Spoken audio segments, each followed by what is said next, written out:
तैयार रहिए, स्टार्ट। इस साल की मेडिकल प्रवेश परीक्षा नीट के विवाद के बीच मेडिकल शिक्षा व्यवस्था मजबूत करने के सरकारी प्रयासों की पोल खोलने वाली खबर आई है। राष्ट्रीय चिकित्सा आयोग एनएमसी ने देश भर में नए खुलने वाले 113 मेडिकल कॉलेजों के आवेदन इस आधार पर खारिज कर दिए हैं कि इनमें निर्धारित मापदंड पूरे नहीं हुए हैं। खारिज किए गए आवेदन पत्रों में से 5 राजस्थान के मेडिकल कॉलेजों से संबंधित हैं। दूसरी ओर 140 करोड़ की आबादी वाले देश में गुणवत्तापूर्ण चिकित्सा सेवाओं के लिए और अधिक मेडिकल कॉलेजों और चिकित्सकों की जरूरत निरंतर महसूस की जाती है। नए मेडिकल कॉलेज खोलने के लिए बुनियादी ढांचे के अतिरिक्त अन्य सुविधाओं के मापदंड भी निर्धारित हैं। सरकारी स्तर पर मेडिकल कॉलेज खोलने की घोषणाएं तो हो जाती हैं, पर इन मापदंडों की अनदेखी आम बात है। ऐसा भी देखने में आता है कि निरीक्षण टोली को दिखाने के लिए कुछ समय के लिए दूसरे मेडिकल कॉलेजों से शिक्षकों को प्रतिनियुक्त कर दिया जाता है।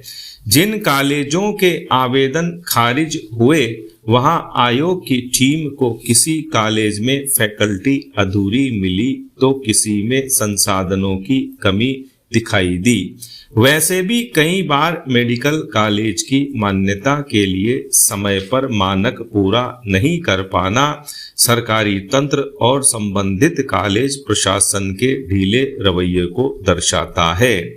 यह ढीला रवैया भ्रष्टाचार की ओर भी इशारा करता है, वरना कोई वजह नहीं कि सरकार इनकी नाक में नकेल ना डाल सके। अब ये मेडिकल कॉलेज खुल पाएंगे या नहीं, इस पर भी सवालिया निशान लग गया है। एनएमसी के मुताबिक देश में करीब 13.08 लाख चिकित्सक हैं।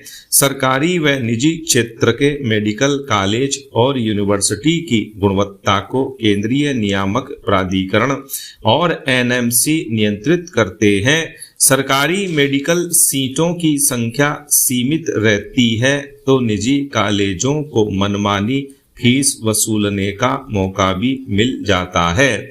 नए मेडिकल कॉलेज की मान्यता के लिए बिना तय शर्तों को पूरा किए ही आवेदन करना तो और भी गंभीर विषय है।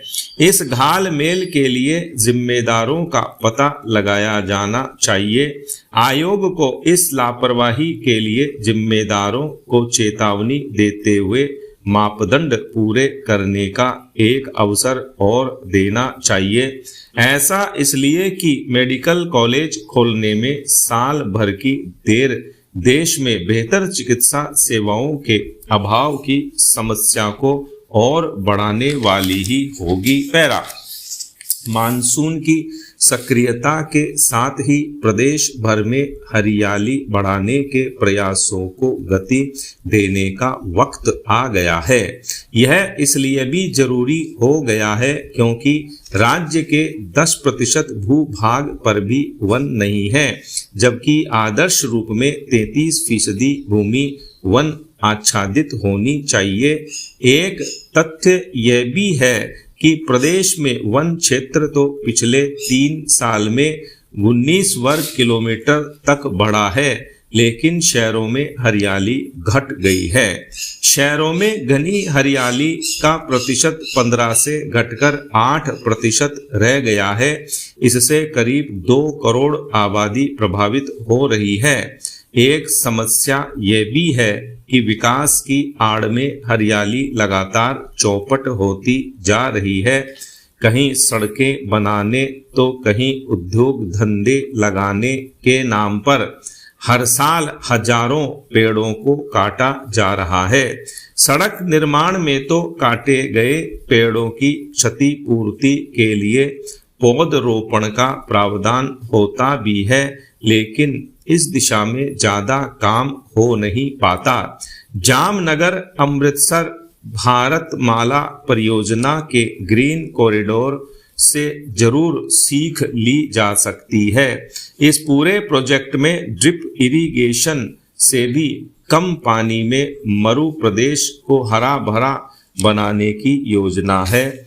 परियोजना के तहत प्रदेश में 4,63,336 पौधे लगेंगे। पिछले साल 5 जून को राजस्थान वन नीति 2023 जारी की गई थी। इसमें आगामी 20 वर्षों में वनस्पति आवरण को राज्य के भौगोलिक क्षेत्र के 20% तक बढ़ाने का लक्ष्य निर्धारित किया गया था। वन नीति कई बार जारी हो गई, लेकिन इसे कागजों से बाहर धरातल पर लाकर लागू करने से ही धरा को हरा भरा कर पाएंगे। इस बीच लोकसभा अध्यक्ष ओम बिड़ला ने कोटा में प्रधानमंत्री के एक पेड़ मां के नाम अभियान की शुरुआत करते हुए अपने संसदीय निर्वाचन क्षेत्र को देश का सबसे हरा भरा संसदीय क्षेत्र बनाने के संकल्प की पहल की है। देश में हरियाली बढ़ाने के लिए पौधरोपण अभियान को जन आंदोलन बनाना होगा। इसके लिए जनप्रतिनिधियों की भूमिका काफी अहम है। सांसद से लेकर पंच सरपंच तक संकल्पित होकर अपने क्षेत्र में हरियाली बढ़ाने के काम में आगे आएं तो गांव शहर हरियाली से आच्छादित नजर आएंगे।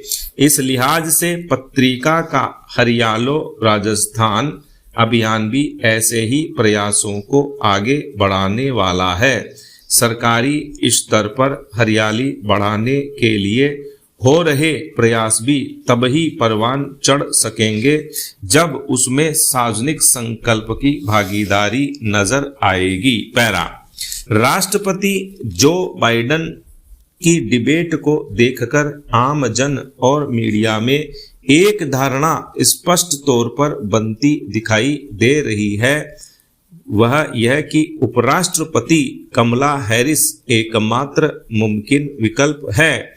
उपराष्ट्रपति की भूमिका भी यही है, उस वक्त आगे आना जब अस्थायी या स्थायी तौर पर राष्ट्रपति को बदले जाने की जरूरत हो। एक पार्टी जो लंबे समय तक अश्वेत अमेरिकियों, विशेष रूप से अश्वेत महिलाओं के वोटों पर निर्भर रही, वह बिना किसी उग्र प्रतिक्रिया के और बड़े पैमाने पर दल बदल को बढ़ावा दिए उपराष्ट्रपति हैरिस को एक ऐसे श्वेत राजनेता के लिए किनारे नहीं कर सकती जो यादृच्छिक हो और जिसे भली भांति जांचा परखा भी न गया हो। स्टॉप।